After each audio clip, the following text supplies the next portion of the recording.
Grant Smithies last updated 0500, October 15, 2017. Sharon ONeill, or as the NZ Women's Weekly used to call her during the 1980s, our Sharon.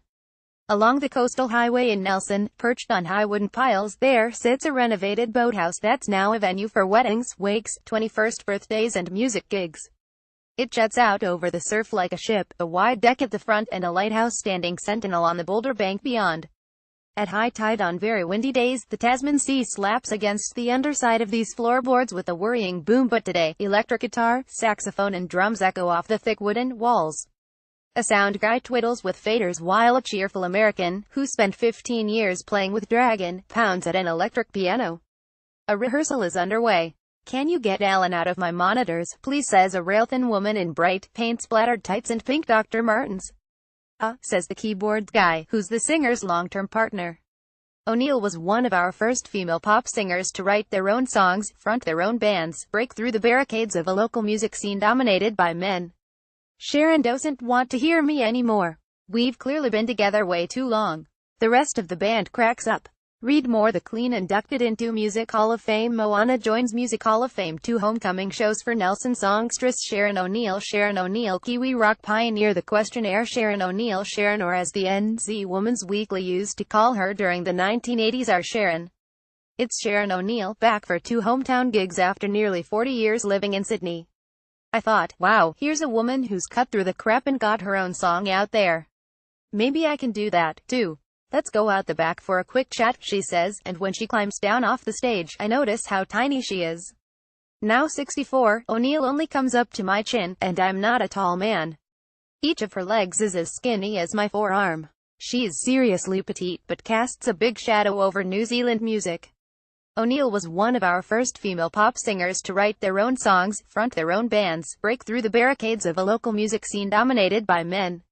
"Luck's at your table." Words. Asian Paradise. Maybe. Maxine. Her singles were thrashed on local radio, and the film clips were on high rotate on TV. These were songs, reckoned former Rip It Up editor Murray Kamek, that our baby boomer generation will never forget. ONeill had shaggy bleached blonde hair and a hot bogan vibe, as one of my mates puts it. There was a touch of the Stevie Nicks about her. She was the object of great desire among teenage boys. I say this as a former teenage boy. ONeill moved to Australia in 1981 and has lived there ever since. These days, she mainly performs in 80s nostalgia shows. "Oh, God, really?" she says, folding herself into a black vinyl couch backstage. "That's hilarious. I guess you are right, though. I played one showcase for all these big guns from the States and they said, 'Look, she's gotta get out from behind that damn piano so people can see her body better.' They wanted me to do the rock chick thing, but I wasn't super comfortable with that, 'cause I'm no dancer. I just love to sing. It all started, well, just over there. If you went out on the deck and fired a leftover Guy Fawkes skyrocket across the bay towards Tahunanui Beach, you could just about hit the house in Moana Avenue where ONeill grew up. I loved growing up in Nelson.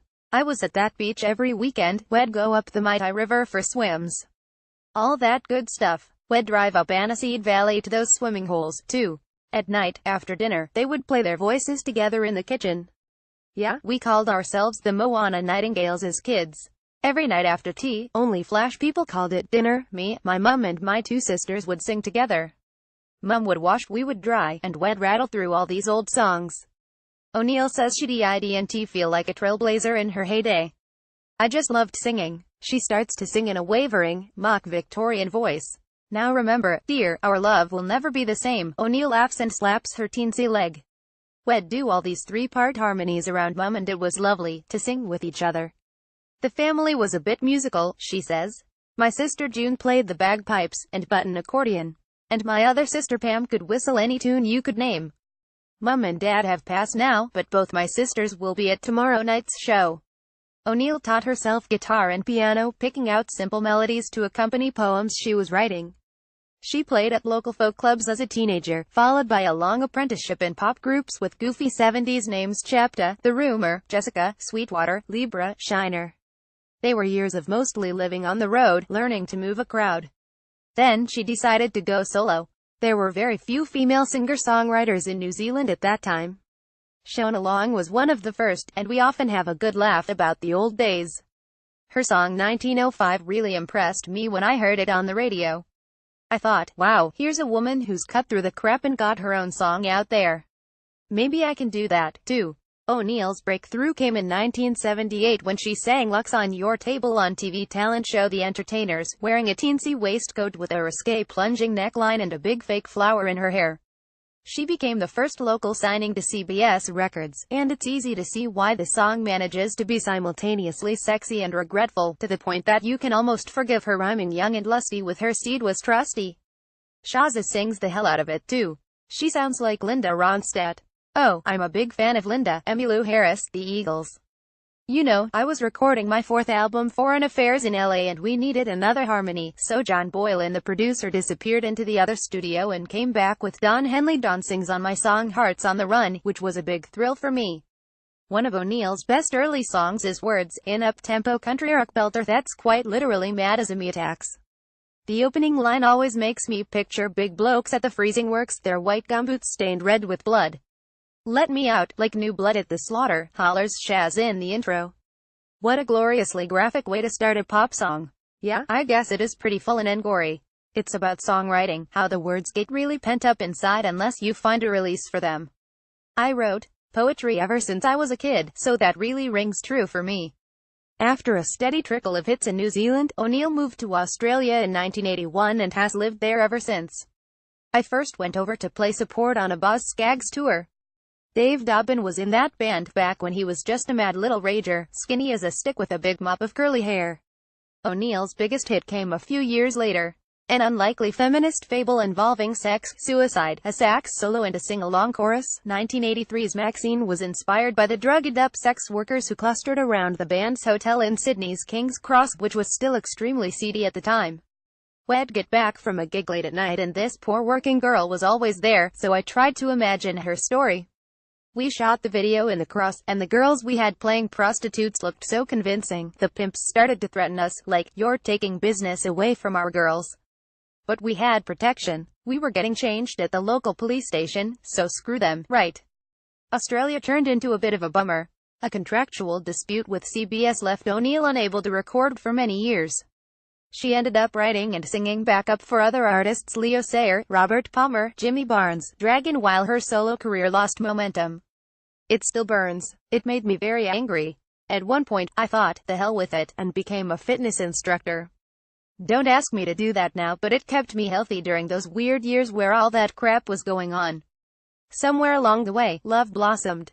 ONeill split with her first husband, former bandmate Brent Thomas, after falling for Dragon keyboard player Alan Mansfield, who was also married at the time. She met him while supporting Dragon's Body in the Beat tour in 1984. She was the body, she reckons, and they were the beat. Alan arrived in Australia around 1979 as Bette Midler's keyboard player, then hooked up with the Dragon guys.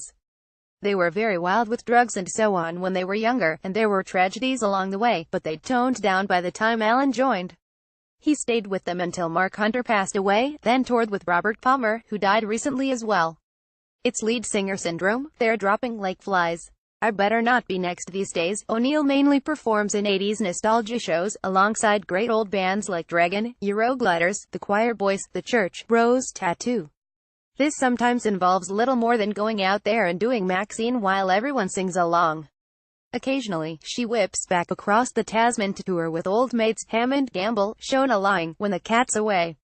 There have been 6 studio albums, a handful of hit singles, tours to the US and Japan.